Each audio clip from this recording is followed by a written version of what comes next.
Hello विद्यार्थियों, आज की इस वीडियो में कक्षा 12 की गणित विषय की प्रश्नावली आयु के वस्तुनिष्ठ सवालों को हल करते हैं, जो बोर्ड परीक्षा दर्शित महत्वपूर्ण सवाल हैं। चैनल पर नए हो, चैनल को लाइक एंड सब्सक्राइब जरूर करें। जिसका क्वेश्चन नंबर 1 निम्न प्रकार है। A is equal to A I J M into N वर्ग मैट्रिक्स है यदि कोई आयु वर्ग मैट्रिक्स कहलाता है जब उसमें पंक्तियों की संख्या तथा स्तंभों की संख्या दोनों क्या है, बराबर हो, यानी एम बराबर एन। पंक्तियों और स्तंभों की संख्या बराबर हो तो कौन सा आयु कहलाएगा, वर्ग मैट्रिक्स कहलाएगा। कौन सा ऑप्शन सही, इसका सी ऑप्शन इसका सही है। अगला सवाल है,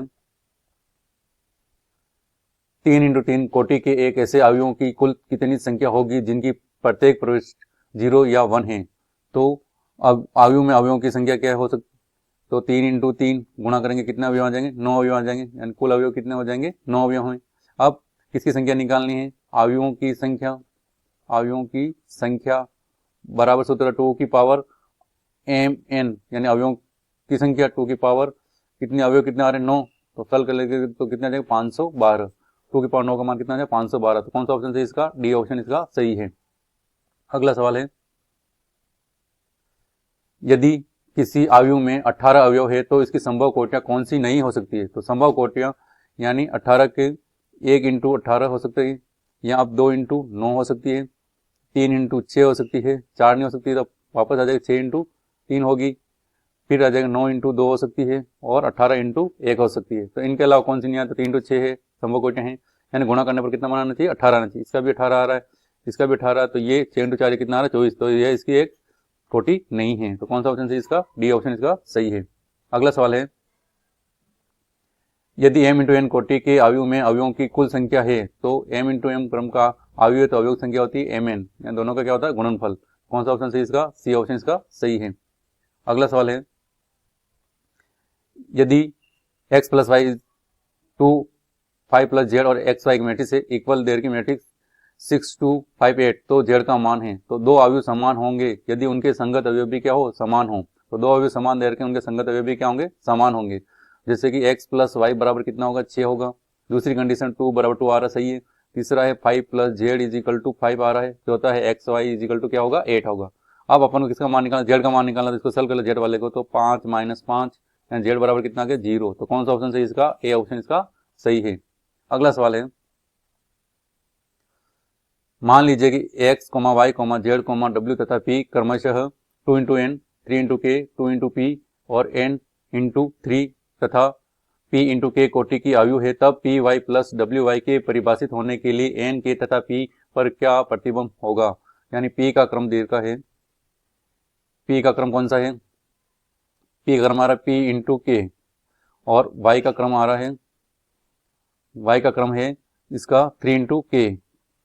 और इसी प्रकार दूसरी तरफ W और Y आ रहा था, W का क्रम क्या आ रहा है n इंटू 3, और Y का क्रम आ रहा है 3 इंटू के। अब गुणनफल के लिए P में स्तंभों की संख्या और Y में पंक्तियों की संख्या क्या होनी चाहिए, समान होनी चाहिए। तो इससे क्या जाएगा, P में स्तंभ संख्या K और Y में स्तंभ संख्या क्या समान होनी चाहिए, K बराबर कितना है 3 है, और P बराबर क्या जाएगा K। इसी प्रकार इधर इसमें ये दोनों समान आ रहे हैं, 3 बराबर 3 आ रहा है, और क्या आ रहा है n बराबर क्या आ रहा है k। अब दोनों का प्लस है तो परिभाषित होने के लिए क्या होगा, देखो k बराबर कितना प्राप्त हो रहा है, 3 प्राप्त हो रहा है, k इज इक्वल टू 3, और एक p और n दोनों मान बराबर है तो क्या जाएगा, p इज इक्वल टू क्या जाएगा n। इससे और ये दोनों बराबर है तो क्या जाएगा, p इज इक्वल टू भी क्या जाएगा n आ जाए। तो कौन सा ऑप्शन सही, इसका ए ऑप्शन इसका सही है। परिभाषित होने के प्रतिबंध क्या होगा, k बराबर 3 और p बराबर n। अगला सवाल है, मान लीजिए कि x, y, z, w तथा p क्रमशः 2 इंटू एन, 3 इंटू के, 2 इंटू पी और n इंटू 3 तथा p इंटू के कोटि की आयु है, तब यदि n बराबर p तो आयु क्या दे रखा है 7x माइनस 5z की कोटि होगी। तो x की कोटि बराबर क्या हो जाएगी, y की कोटि, दोनों की क्या होगी, कोटियां बराबर होगी, यानी y की जगह क्या मान आ रहा है, z आ रहा है। तो यहाँ आना चाहिए x की कोटि बराबर z की कोटि। अब x की कोटि क्या दे रखी है 2 इंटू एन इक्वल, और z की कोटि क्या दे रखी है 2 इंटू पी दे रखी है। अब दोनों की कोटियां क्या होनी चाहिए, समान होनी चाहिए। तो n बराबर इसलिए क्या जाएगा, n बराबर क्या हो जाएगा p हो जाएगा, सत्य हो रही कंडीशन। तो इसमें कौन सा ऑप्शन आ रहा है 2 इंटू एन, यहाँ 2 इंटू पी होना चाहिए, तो पहला वाले तो ही नहीं है। दूसरा वाला 2 इंटू एन आ रहा है, कौन सा ऑप्शन सही इसका? बी ऑप्शन इसका सही है। अगला सवाल है, यदि ए बराबर दिया हुआ है कोस alpha, sine alpha, minus sine alpha और कोस एल्फा, और ए डैश निकालना मान, तो ए डैश बराबर क्या माना जाएगा? पंक्ति को स्तंभ में चेंज करना है, तो यानी कोस एल्फा और यहाँ जाएगा साइन एल्फा, यहाँ जाएगा, फिर वापस साइन एल्फा और कोस एल्फा। अब मान निकालना ए डैश इंटू ए, तो ए डैश को पहले लिख देंगे तो क्या आ जाएगा? Cos alpha minus sine alpha cos alpha into इससे गुणा कर लेंगे तो कोस एल्फा, यहाँ जाएगा sign alpha minus sine alpha और ये कोस एल्फा। गुणा करते हैं, पहली पंक्ति का गुणा पहले स्तंभ से हो जाएगा, तो कोस गुणा का क्या जाएगा? Cos square alpha plus minus minus sine गुणा का प्लस हो जाएगा, तो साइन स्क्वायर एल्फा। फिर इसी बार पहली पंक्ति दूसरा स्तंभ तो आ जाएगा, तो कोस alpha sine alpha minus sine alpha cos alpha. इसके बाद दूसरी पहले स्तंभ पे आ जाएगा, तो क्या जाएगा? साइन का गुणा से तो साइन एल्फा कोस एल्फा, फिर आ जाएगा minus cos alpha sine alpha, वापस इसका इससे गुणा साइन का गुणा साइन से, तो sine square alpha plus cos square alpha. तो ये दोनों कट जाएंगे, प्लस माइनस, ये भी प्लस माइनस कट जाएगा, साइन स्क्वायर प्लस स्क्वायर मान कितना होता है? 1, और यहाँ जाएगा 0, और यहाँ पर भी 0, यहाँ पर भी क्या जाएगा? 1, तो बराबर क्या प्राप्त होगा? आई। तो कौन सा ऑप्शन सही इसका? सी ऑप्शन इसका सही है। अगला सवाल है, यदि ए तथा बी समान कोटि के समित आयु है तो ए बी माइनस बी ए कौन सा होगा ऑप्शन सही इसका? तो यानी समान कोटि के समित आयु है तो ए डैश बराबर क्या आएगा? ए आएगा, बी डैश बराबर भी क्या हो जाएगा? बी, और अपन को निकालना ए बी माइनस बी ए कौन सा है, तो इसके ऊपर डैश लेते हैं तो मान क्या हो जाएगा? माइनस में वो कोई, तो ए बी का होल डैश माइनस बी ए का होल डैश आ जाएगा। अब डैश में क्या होता है? बी पहले आ जाएगा, तो बी डैश ए डैश माइनस ए डैश और यहाँ आ जाएगा बी डैश।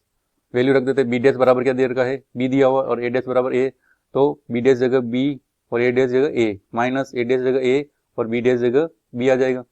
अब इसमें से माइनस कॉमन ले लेंगे तो क्या आ जाएगा? ए बी माइनस बी ए हो जाएगा। ए बी माइनस बी ए का डैश बराबर क्या आ रहा है? माइनस का प्राप्त हो रहा है, तो माइनस का प्राप्त हो रहा है क्या कौन सा होगा? विषम सममित आयु है, तो विषम माइनस कॉमन आ जाए तो क्या है? विषम सममित आयु है। कौन सा ऑप्शन सही इसका? ए ऑप्शन इसका सही है। अगला सवाल है, यदि ए बराबर दिया है तो ए डैश बराबर मान आ जाएगा cos alpha minus sine alpha, इधर आ जाएगा, फिर साइन एल्फा और कोस एल्फा, ये हो जाएगा।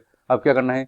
ए डैश प्लस ए बराबर क्या है? आई है, तब इसका मान निकालना, एल्फा का मान निकालना, तो ए डैश मान हो जाएगा cos alpha sine alpha minus sine alpha cos alpha plus A का मान आ जाएगा cos alpha minus sine alpha cos alpha equal I, यानी 2 इंटू 2 क्रम का, तो 1 0 0 और 1 हो जाएगा। संगत अगर जुड़ जाएंगे तो क्या मान आ जाएगा? कोस और कोस जुड़ेगा तो क्या होगा? 2 कोस एल्फा, साइन और प्लस माइनस की वजह से कितना आ जाएगा? 0, साइन और प्लस का या माइनस का दोनों करके 0 हो जाएगा ये, और कोस को गुणा करके 2 कोस एल्फा बराबर दे रखा है 1 0 0 और 1। अब दो आयु समान होंगे तो उनके संगत अवयव भी क्या है? समान होंगे, तो 2 कोस एल्फा बराबर क्या आ जाएगा? 1, यानी cos alpha is equal to कितना? 1/2। कोस में 1/2 किसका होता है? 60 डिग्री का, पाई/3 का। सॉल्व कर लेंगे तो एल्फा इज इक्वल टू पाई/3। तो कौन सा ऑप्शन सही इसका? बी ऑप्शन इसका सही है। अगला सवाल है, यदि एक आयु समित तथा विषम समित दोनों ही होता है तो, यानी दोनों माना कोई आयु ए है तो ए डैश बराबर क्या? ए होगा, समित होगा, और ए डैश बराबर माइनस ए विषम समित है, तो ये तो हो गया समित के लिए, और ये होगा विषम समित के लिए। अब क्या करना है? दोनों ए डैश बराबर तो क्या लिख सकते हैं? ए बराबर माइनस क्या लिख सकते हैं? इधर पक्ष अंदर कर लेंगे, 2a इज इक्वल टू 0 सदिश, ये 0 मैट्रिक्स प्राप्त हो जाएगी, तो यानी ए बराबर क्या आ जाएगा? 0। तो कौन सा आयु कहलाएगा? ये शून्य आयु होगा, तभी वो समित और विषम समित दोनों ही होता है, तो कौन सा होगा? बी ऑप्शन इसका सही है, ए एक शून्य आयु है। अगला सवाल है, यदि ए एक वर्ग आयु इस प्रकार है कि ए स्क्वायर बराबर ए, तो आई प्लस ए होल क्यूब माइनस 7 ए बराबर होगा।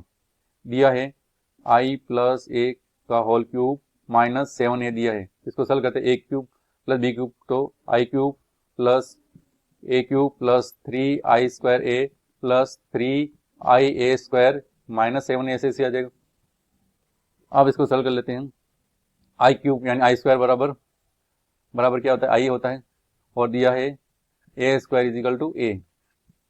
तो यहाँ तो आई स्क्वायर जगह i² तो वापस आई प्राप्त हो जाएगा, इसको i² डॉट आई लिख सकते हैं, प्लस ए क्यूब को भी a² डॉट ए लिख सकते हैं, प्लस 3i² जगह आई और a की जगह a आ जाएगा, प्लस 3ia² जगह a आ जाएगा, फिर माइनस 7a। तो i² जगह क्या जाए आई, और वापस आई गुना के i² तो वापस क्या प्राप्त हो जाएगा, आई प्राप्त हो जाएगा, प्लस a² जगह क्या लिख सकते हैं a, तो a इंटू a² वापस क्या प्राप्त हो जाएगा, a प्राप्त हो जाएगा, प्लस ia यानी वही आता है तो 3a आ जाएगा, फिर आइए ये भी 3a माइनस 7a। तो ये तो 6 एक 7, आई plus 7a minus 7a cut गया तो क्या मान प्राप्त हो जाएगा, आई प्राप्त हो जाएगा। तो कौन सा ऑप्शन सही है इसका, सी ऑप्शन इसका सही है। अगला सवाल है, निम्नलिखित में से कौन सा विकल्प असत्य है, a plus B whole dash बराबर a dash plus b dash, ये सही है। इस बार a डैश का होल डैश बराबर a, ये भी सही है, और a डैश बराबर एक समित आयु, ये भी सही है, परंतु ये गलत है, क्योंकि ए बी का होल डैश बराबर क्या आ जाएगा, बी डैश फैलाएगा, फिर a डैश आएगा। तो कौन सा ऑप्शन सही है इसका, बी ऑप्शन इसका सही है।